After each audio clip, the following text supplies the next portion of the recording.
Hi friends, I'm Felicia. Welcome back to my channel. Today I'm finally going to be doing my top reads, my favorite reads of 2015. I tried to come up with 15 and I didn't feel like I had enough to fill all of those spots. But I couldn't also stick to 10. So I have 11 books to show you today that were the favorite books that I read last year. So, and I could not rank them in order of least most favorite to most favorite. So I'm going to show them to you in reverse alphabetical order because why not? The first book on the list is Where'd You Go, Bernadette by Maria Semple. I listened to this as an audiobook this summer and I absolutely loved it. I loved it so much that I had to get my own copy. The story is basically a story about family. If you're not aware of what the story is about, it is told from the viewpoint of a 13-year-old girl whose mother has gone missing, and she is putting together emails, text messages, letters, stuff like that, trying to figure out where her mom went. And it's basically a story about family, and I just really enjoyed it. It's very quirky. The characters are very quirky, but they're very lovable, and they just totally stole my heart while I was reading it. And the narrator of the audiobook is, what's her name? Kathleen something. She's the actress that plays Liz on Gilmore Girls. She just fit it perfectly and it was wonderful. So I would recommend that you pick it up, but all of the books on this list I would obviously recommend. Duh. The next book on my list is a middle grade book, and that is When You Reach Me by Rebecca Stead. I was lucky enough to be able to take part in Acosta's traveling book, and that was the book that she sent around, and so we all read it and made comments and drawings and stuff in there, and it was so much fun. But the story itself was fantastic. I don't read lots of middle grade, but I do enjoy it, and this one was one of the best that I've ever read. I loved all of the characters in it, and my favorite part was the very positive portrayal of parents. I feel like a lot of young adult and middle grade books that I've read, the parents are portrayed as being mean and stupid, but the parents were actually really important to the story as well, and I really liked that. It was very heartwarming. It was just a delight to read, so I would recommend it highly for a middle grade read. The next book on my list I read as an ebook, and that is Station 11 by Emily St. John Mandel. I can't even explain my feelings that I was feeling when I finished the book. It's post-apocalyptic, but it's so much more than that. It's so based on the characters and their relationships with each other. It was just a delight to read, and it's set mostly in Canada and kind of the northern US there. Emily St. John Mandel is a Canadian author, so that was very good for me because I like reading Canadian authors. Yeah, I just love the characters. I wish that it had been longer. I wish that we would have had more character development, more time with those characters, because it was just so enjoyable. And I just want to read everything now that Emily St. John Mandel has ever written because she's brilliant. The next book on the list is The Screwtape Letters by C.S. Lewis.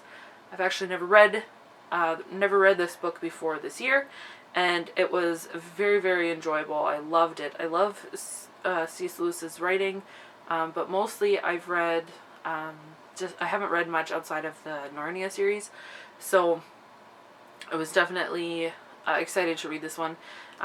This is a fiction book, but the points in it are very real, I guess, and it just made me think a lot and convicted me on some of the attitudes and stuff that I have, and just made me just more aware to like the importance of prayer and stuff, and just made me want to work on that in my own life. So it was very good and convicting. It was also very funny. Like, man, C.S. Lewis just a great sense of humor. The next books I'm going to talk about together because I read the first 2 books in the series.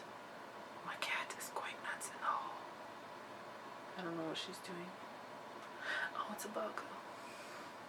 Eat it, Storm. It's freaking me out. Oh, it's so gross. Where? The thing crawling on the floor. Oh, there I see it now. Centipede. The next 2 books I'm going to talk about together because I read the first 2 books in the series this year, and they are The Kiss of Deception and The Heart of Betrayal, both by Mary E. Pearson. So these are the books 1 and 2 in the Remnant Chronicles, and I just was floored by them. I could not believe the world building. I could not believe the writing. It just totally sucked me in. I was totally hooked and just devoured them. Yeah, these are definitely up there with my favorite fantasy series. And the last book is coming out this summer, and I just cannot wait to find out what happens, because the ending of The Heart of Betrayal just was like, oh my goodness, what? And I also found out a few days ago that there is a novella coming out, I think later this month or beginning of February, something like that. So I'm very excited about that, so I will be picking that up and giving it a read. Thank you. The next book on the list is Ready Player One by Ernest Cline. I read this this past spring, and it was another one of those books that just totally sucked me in. I am realizing that I am just a huge geek, and so this just totally spoke to me. Even though I haven't read or watched, or I didn't grow up in the 80s. I was only born in the late 80s, so some of the stuff went over my head, but I was surprised that I was able to get most of the references, and some of my favorite references were in here, so that was cool. Yeah, it just was such a great kind of a quest story, and I just really enjoyed it.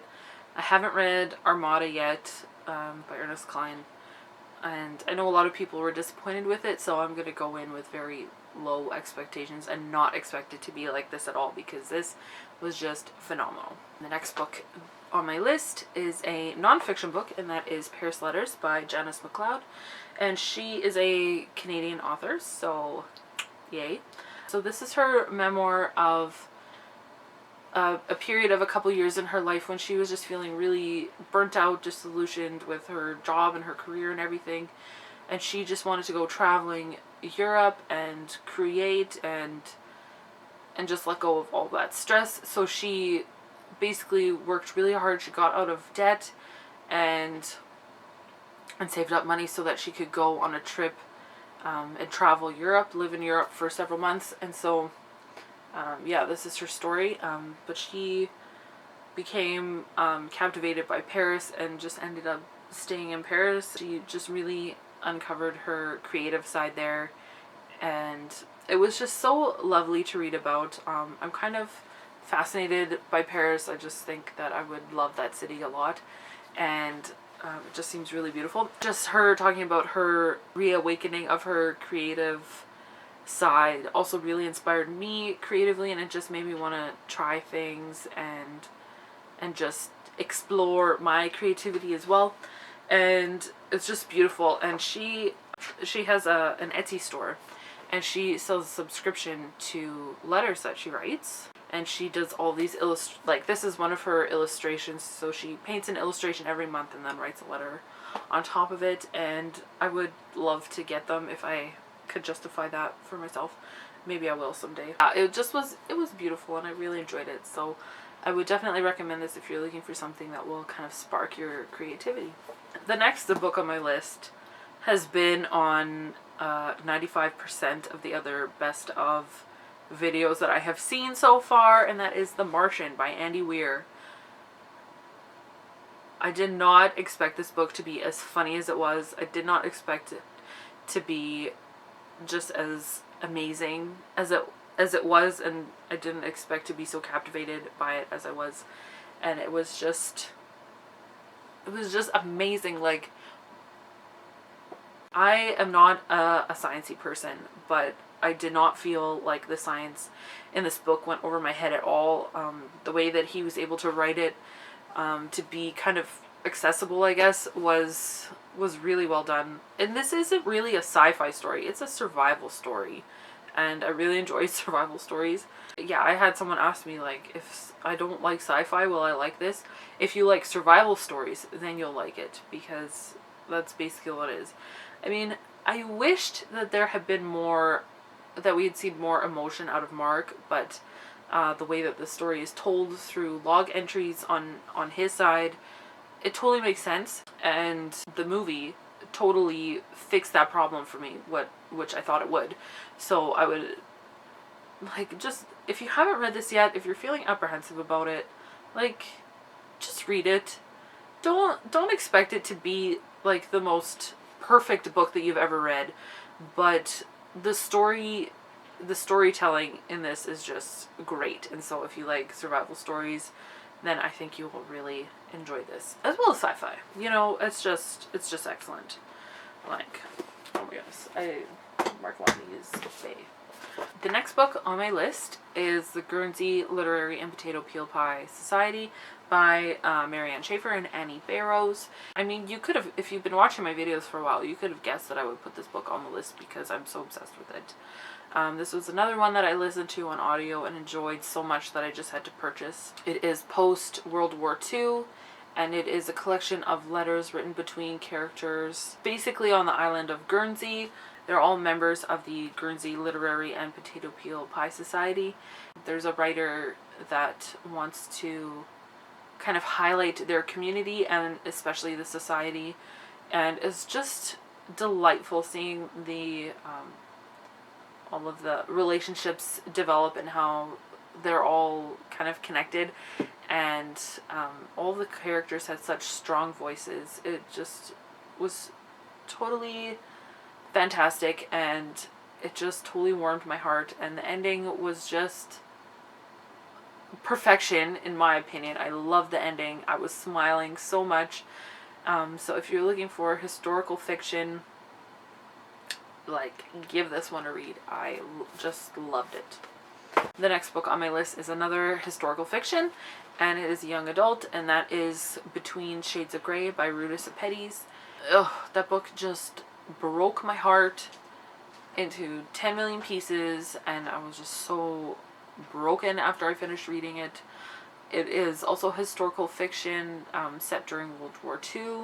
It starts off in Lithuania and then moves into Russia and Siberia. So it's a different perspective than the typical Nazi Germany World War II book that I especially am prone to read. But it was, again, fantastic. The characters really drew me in. And I found that the plot, she didn't shy away from the difficult issues, but she didn't either make it gratuitous or, you know, gross or anything. But it still felt very real and just totally captured, I think, what the feeling of someone in that situation would be.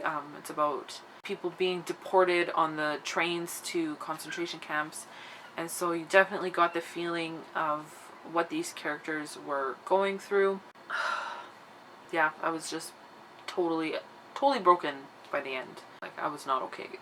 I want to read it again, and I'm gonna read everything else that Ruta Sepetys has written now because she's fantastic. The last book that I have to talk to you about is probably not going to be a surprise. It is also historical fiction, and it is All the Light We Cannot See by Anthony Doerr. Ugh. Another one that is set in World War II, and oh my goodness, this just, again, is another one that just broke my heart. The writing was so beautiful. Like, it felt like poetry. I was just so obsessed with the characters. I just needed to know what happened to them, if they were going to be okay. I don't even have words to describe this book. Just read it, okay? Because your heart is going to be broken, but you will be happy that it is. I don't have words. Why am I trying to say words? Because I don't have them. Just read it. It is phenomenal, excellent, fantastic, brilliant, yes. So those are my top 12 books of 2015, and I just really want you to read them all if you haven't read them already. Leave a comment down below and let me know if you have made a video of your favorite books. I would love to see it, or just let me know what a couple of your favorite books were. If you've read any of these ones, what you thought about them, I would love to know. And that is all for today's video, and I will see you again soon with the next one. Bye.